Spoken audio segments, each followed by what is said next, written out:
The Ayleids, or wild elves, were the race of Mer that inhabited the land that would one day become Cyrodiil. Very similar to their high elven cousins physically, they were very different culturally. These Ayleids are a group of people who worshipped both Aedra and Daedra. People who had become so advanced that they would capture the energy of starlight in stones. They would also create one of the most magnificent structures on Tamriel, the White Gold Tower, which would become the seat of the First Empire on Tamriel. Much of their history is unknown, but thanks to a few sources we can delve deeper into the lore of these Heartland elves by taking you through 5 facts about the Ayleid elves. Factor number 1, the Ayleids established the first ever empire on the land of Tamriel. The center of this empire would be the area we now know as Cyrodiil. It was here that the Ayleids would dominate the local race of man and make them their slaves, forcing them to build and maintain the infrastructure of their great empire. To clarify, the Ayleid Empire wasn't under a single ruler, like an emperor. It was an empire made of the alliance between many of the Ayleid kingdoms, such as Nenalata and Mizengard.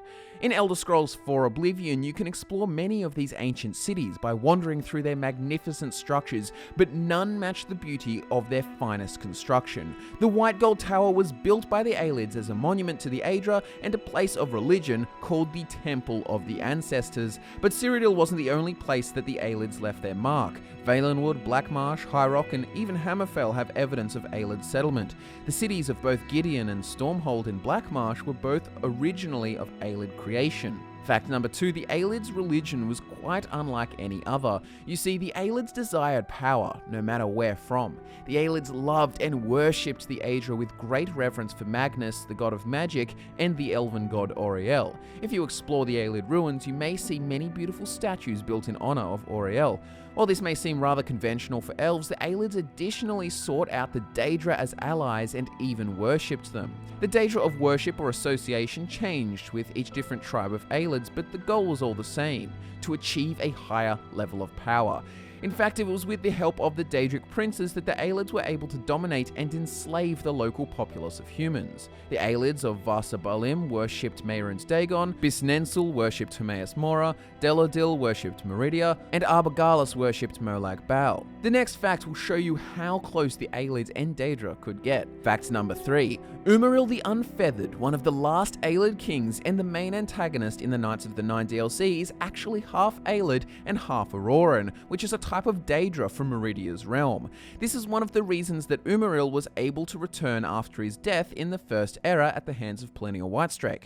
He was able to recreate himself in the waters of Oblivion, just like a Daedra. Plenial Whitestrake, after defeating Umaril, was then killed and split into 8 pieces by his Auroran Daedra servants. Fact number 4, the Ayleids were incredibly powerful in their magical skills. They preserved many of the ancient runes and Dawn-era magic, using this knowledge to give them a more advanced understanding of magic. They were incredibly powerful, and magic was fundamental to their society and culture.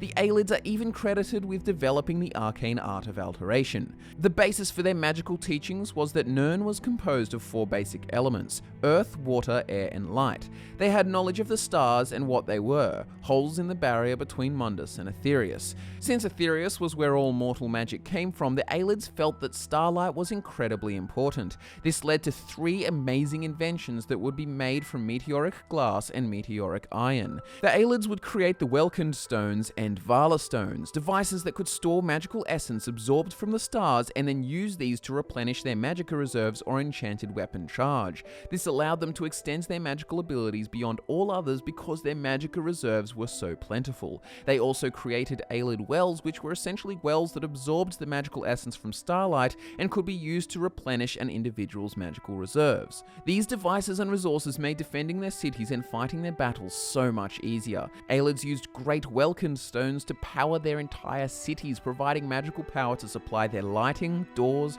enchantments, and anything that would require magical power to function within their city. Factor number 5, the enslavement of the humans would be the Ayleids' downfall Cyrodiil and the rise of men on Tamriel. You see, a human-born slave named Alicia would receive divine help from Akatosh, and with this she will rally the human slaves of Cyrodiil to fight their elven oppressors.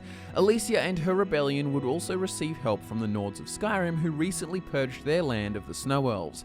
They would use the opportunity of an Ayleid civil war to strike. The war only lasted 1 year, from the 242nd year of the First Era to the 243rd year. It all ended as Plinial Whitestrake slew Umriel the Unfeathered at the White Gold Tower, and the armies of men swept in and took control. Alicia would become known as the Slave Queen, and she would usher in the First Empire of Man, as well as the Eight Divines religion. However, it is often forgotten that there were Ayleids who helped the Alessian rebellion in their deliverance from slavery. In fact, it was many Ayleids who remained as vassal states and advisors to Queen Alicia to help her rule the empire. After all, what does a slave know about running an empire? After Alicia's death, however, the Alessian Order formed and became a dominant force with their anti-elven rhetoric. They would enforce harsh policies on the Ayleids, kill communities of them, and eventually force their exodus from Cyrodiil. Many Ayleids would leave to join the Durrani in High Rock or the Bosmer in Valenwood, but the time of the Ayleids was over, and throughout the centuries they would dissolve and disappear into history's past, leaving behind only their magnificent magical devices and desolate cities. Subscribe for more facts about all things Elder Scrolls, as well as builds for the games themselves. I'm Scott from Fudge Muppet. Social media links are in the description, and I will see you next time.